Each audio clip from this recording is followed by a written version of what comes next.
Hello दोस्तों, कैसे हैं आप। आज हम औद्योगिक प्रदूषण तथा पर्यावरण निम्नीकरण पर बात करेंगे। Industrial pollution and environmental degradation पे बात करेंगे। तो पहली बात है, पर्यावरण प्रदूषण क्या है। पर्यावरण की गुणवत्ता में स्तर से परिवर्तन होना, जिसके उपयोग से है मनुष्य जीव जंतु पर है अवांछित या नकारात्मक प्रभाव पड़ता है, वो क्या कहलाता है, पर्यावरण प्रदूषण। निम्नीकरण क्या है, उसकी गुणवत्ता में कमी होना। अब वो बहुत सारे कारकों से होती है। दूसरी चीज आती है औद्योगिक प्रदूषण। देखिए, किसी भी देश की अर्थव्यवस्था के विकास का आधार या वहां के देश की विकास का जो आधार है वो क्या है, उद्योग है। अर्थात औद्योगिक विकास जरूरी है, उसी से है देश है विकसित देशों की श्रेणी में आ पाते हैं। क्योंकि कोई देश है कृषि के आधार पर है विकसित देश है, वो नहीं बन सकता है। क्योंकि संपूर्ण विकास करने के लिए हमें औद्योगिक विकास करना अति आवश्यक होता है। लेकिन औद्योगिक विकास के साथ साथ है इस अंधी दौड़ में बहुत सारी पर्यावरणीय समस्याएं भी उत्पन्न होती हैं। उनमें बहुत सारे हैं। एयर पोल्यूशन आपका पर्यावरण प्रदूषण है, जल प्रदूषण है, आपका तापीय प्रदूषण है, भूमि प्रदूषण है, रेडियो एक्टिव प्रदूषण है। तो बहुत सारे पर्यावरणीय समस्या उत्पन्न होती हैं। सबसे पहले आता है एयर पोल्यूशन।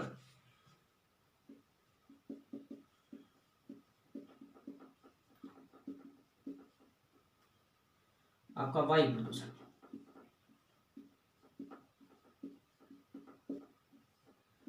अब जैसे वायुमंडल में गैसों का अनुपात, जैसे नाइट्रोजन का 78%, ऑक्सीजन का 21%, कार्बन डाइऑक्साइड 0.03%।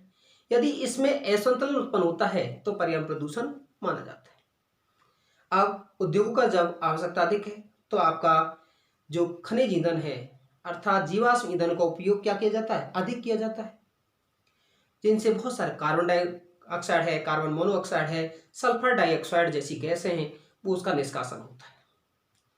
दूसरी चीज है, जब लोग अधिक हैं उनके लिए भूमि की आवश्यकता के कारण है वनों की कटाई भी अधिक की गई है। उद्योगों के विकास के लिए वनों की कटाई की गई है, सड़कों के विकास के लिए वनों की कटाई की गई है।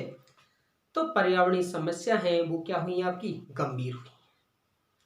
दूसरी तरफ पर्यावरण प्रदूषण के रूप में जैसे कि डस्ट है, धूल है, वो आपका प्राकृतिक कारणों से हो सकती है, मानवीय कारणों से।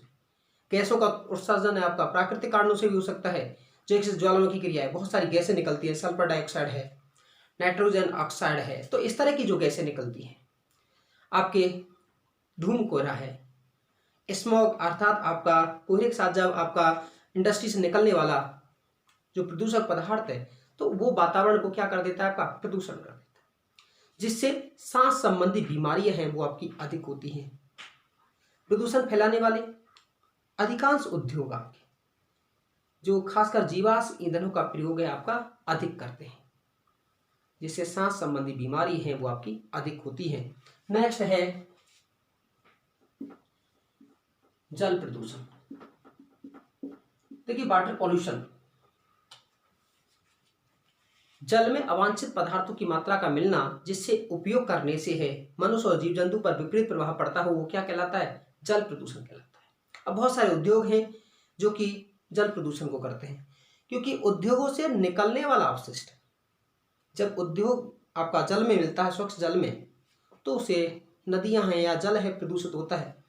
जैसे चमड़ा उद्योग के कारण कानपुर से निकलने वाला चमड़ा उद्योग का जो अपशिष्ट है, गंगा नदी जो कि बहुत अधिक प्रदूषित होती है, यमुना नदी आपकी आपके जैसे आपका गाजियाबाद है, इटावा है, दिल्ली है, उससे निकलने वाला अपशिष्ट उसमें मिलने की वजह से बहुत सारा प्रदूषण उसमें फैलता है। बहुत सारे उद्योग हैं हमारे, जैसे कागज उद्योग है, लुगदी उद्योग है, चमड़ा उद्योग है, जो कि हमारे जल प्रदूषण को अधिक बढ़ाते हैं। साथ ही साथ बहुत सारे प्लास्टिक आपके फर्टिलाइजर्स हैं आपके, जिनके उपयोग है कृषि में की जाता है। और जब कृषि में किया जाता है तो वर्षा के जल के माध्यम से वो जल कहाँ प्रवाहित होता है, स्वच्छ जल में है, नदी तालाब और उनमें समुद्र के रास्ते आपका उसके रास्ते समुद्र में पहुंचता है, तो वहां के जल को क्या करता है, प्रदूषित करता है। घरों से निकलने वाला अपशिष्ट है। तो बहुत सारे कारक हैं जो कि हमारे प्रदूषण को है वो बढ़ाते हैं।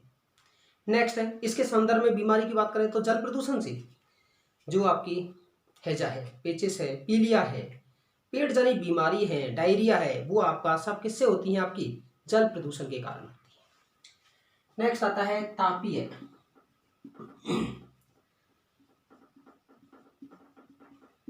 Thermal pollution. देखिए थर्मल पोल्यूशन, कोई देश है दोनों तरह से थर्मल पोल्यूशन है, जहाँ नाभिकीय ऊर्जा संयंत्र है और जब नाभिकीय ऊर्जा बनाई जाती है तो वहाँ से बहुत अधिक ऊर्जा है जनरेट होती है।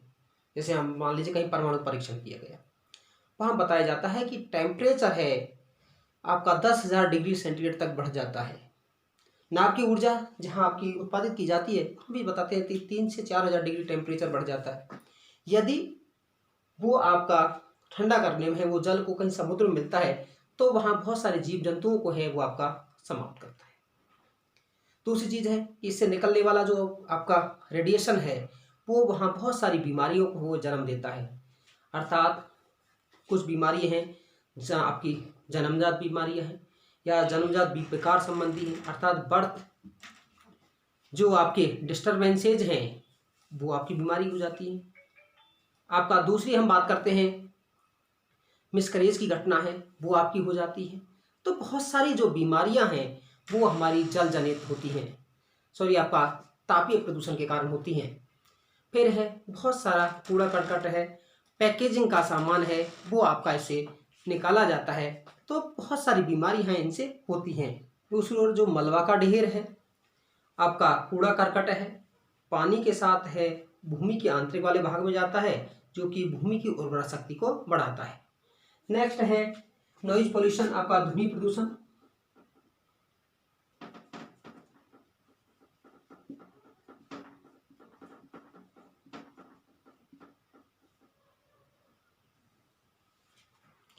देखिए उद्योगों में है बहुत सारा ध्वनि प्रदूषण होता है। बहुत सारे उद्योग ऐसे हैं जहां पोल्यूशन आपका नॉइज पोल्यूशन है बहुत अधिक मात्रा में होता है। अब जहां इस तरह का होगा, जैसे कि बहुत सारी उद्योग हैं ऐसे, उससे श्रवण शक्ति, लोगों की सोचने समझने की शक्ति पर प्रभाव पड़ता है।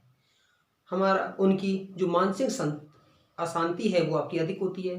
अनिद्रा है अर्थात नींद ना आने की बीमारी है वहाँ पर अधिक होती है।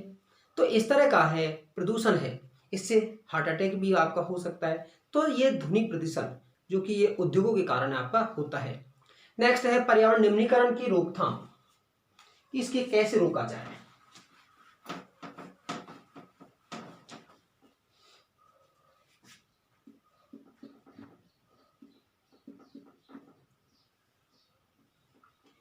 देखिए उद्योगों के विकास को हम या उद्योगों को लगाने को रोक नहीं सकते हैं, लेकिन तकनीक के सुधार के माध्यम से उस विकास को है वो आगे बढ़ा सकते हैं। जैसे कारखानों से निकलने वाला है जो अपशिष्ट है, एक मान लीजिए अपशिष्ट है वो आपका 1 लीटर है अर्थात 1 किलो है, अर्थात वो 8 गुना जल को है वो प्रदूषित कर सकता है। तो उसका रोकथाम है वो आपकी आवश्यक है। पहली चीज़ है हम ऐसी मशीनों का प्रयोग करें जो प्रदूषण कम फैलाती हो, आपका आवाज़ कम करती हो, इस तरह का आपका। जैसे आप देखते होंगे कि उद्योग में बहुत सारे आपके जनरेटर उपयोग किए जाते हैं जो कि आजकल है आपके नॉइज फ्री होने चाहिए, अर्थात आपके बिना आवाज़ है जिनकी बहुत कम आवाज़ होती है, ऐसे हैं उपयोग किए जाए। मशीनों में भी वही आपके उपयोग किए जाए। सबसे पहले जल प्रदूषण पर हम लेते हैं आपका कि जल प्रदूषण को कई चरणों में, पहली बात तो ये है कि आपका नदियों का जल है जो आपका उद्योगों से निकला हुआ जल है, नदियों से नहीं मिलना दिया जाए। घरों से निकला हुआ जल है उसका परिशोधन करके है बागवानी में उपयोग किया जाए, और साथ ही साथ है जल को कई बार है वो आपका पुनर्चक्रण किया जाए। सबसे पहला है वर्षा जल संग्रहण।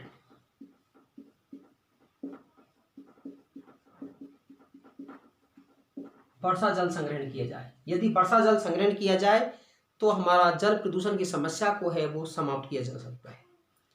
हमने पहले उस वाले चैप्टर में बात की थी कि वर्षा जल संग्रहण के माध्यम से जब संग्रहण की मात्रा अधिक होगी तो प्रदूषक जो हैं उनकी मात्रा क्या होगी, कम होगी, और प्रदूषण है वो आपका कम हो पाएगा।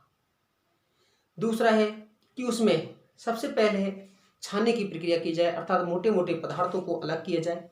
उसके बाद में जैविक जीव जंतु के द्वारा है उस प्रदूषण को समाप्त किया जाए, और फिर उन्हें रिवर ओएसिस के माध्यम से है आपका शुद्धिकरण है वो आपका किया जाए। फिर हम बात करते हैं एयर पोल्यूशन में ही, तो आपका मैक्सिमम वृक्षारोपण।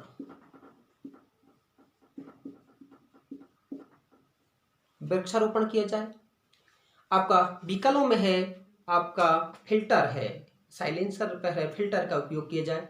साथ ही साथ ऐसे व्हीकलों का उपयोग किया जाए जो प्रदूषण कम फैलाते हैं, जैसे सीएनजी चालित वाहन, क्योंकि जो गैस है उसमें प्रदूषण की मात्रा कम होती है। दूसरी चीज़ है पुराने व्हीकल हैं उनको बंद किया जाए तथा उन्हें आपका रिप्लेस किया जाए। जब तक रिप्लेस नहीं करेंगे तो समस्या है वो आपका समाधान नहीं हो सकता है। नेक्स्ट है कि जो उद्योगों की चिमनियां हैं उनको ऊंचा रखा जाए और उद्योग हैं आपके नगरों से है वो दूर रखे जाएं, अर्थात आवासीय बस्ती से दूर रखे जाएं। नेक्स्ट है कि आपके जो वर्तमान में चल रहे हैं जो मोबाइल टावर हैं, जो कि एक कैंसर का एक प्रमुख कारक है,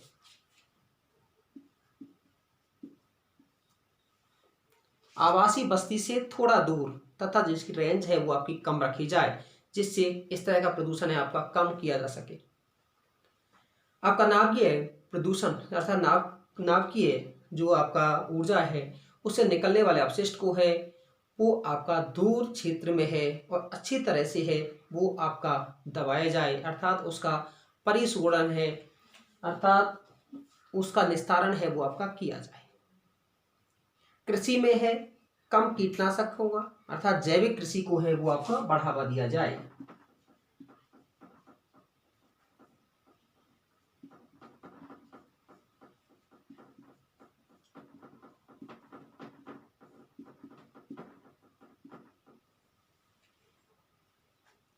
लोगों को है अधिक से अधिक है वो आपका जागरूक किया जाए। दूसरी चीज आती है कि हम जैसे कि आपके एग्जाम्पल में दे रखा है एनटीपीसी का, नेशनल थर्मल पावर कॉरपोरेशन, जो आपका उसमें दिया है कि वहाँ उन्होंने किस तरह से उसका निस्तारण किया है, वो कि आईएसओ प्रमाण पत्र प्राप्त है, एक आपकी एजेंसी है जो कि 14,001 आपका प्राप्त किया है। उसमें क्या है कि सबसे पहले है आधुनिकतम तकनीक का उपयोग करना।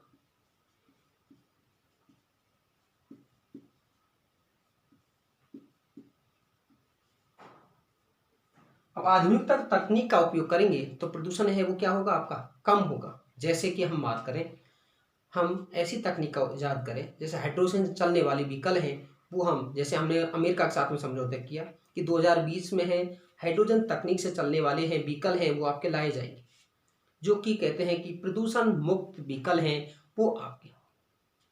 फिर है आपको पता होगा उद्योगों में अधिकांश है कोयले का उपयोग किया जाता है, उससे बनने वाली राख, अर्थात राख का उपयोग भी अधिकतम किया जाए।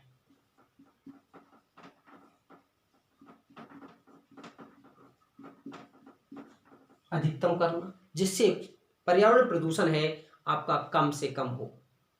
नेक्स्ट है आपका ग्रीन बेल्ट, हरित मेखला लगाना, वृक्षारोपण। यदि आप ग्रीन बेल्ट लगाते हैं, अधिक से अधिक वृक्षारोपण करते हैं तो वहां प्रदूषण की समस्या है वो आपकी ठीक हो सकती है। नेक्स्ट है ठोस अपशिष्ट, अर्थात अपशिष्ट का निस्तारण।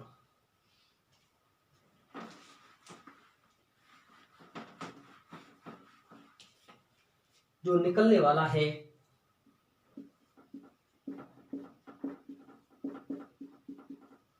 अपशिष्ट का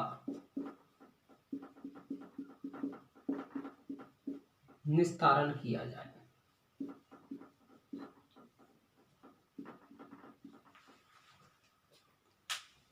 आप उसको बायोगैस है, बायोमास का उत्पादन है उसके द्वारा कर सकते हैं, जिससे पर्यावरणीय समस्या है वो आपकी कम से कम की जा सके। दूसरी चीज है कि इन सभी चीजों की है वो ठीक से है मॉनिटरिंग की जाए और समीक्षा की जाए। मॉनिटरिंग ठीक से करना, व समीक्षा करना, तथा जो भी कानून बनाए गए हैं उनका ठीक से क्रियान्वयन करना और कानूनों के प्रति लोगों को जागरूक करना। दूसरी चीज है कि हम उपभोग को जहां तक हो सके वैकल्पिक स्रोतों का उपयोग करना अर्थात गैर परंपरागत ऊर्जा स्रोतों का उपयोग करना।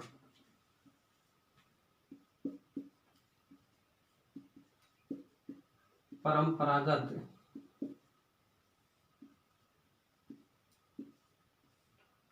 ऊर्जा स्रोतों का उपयोग करना।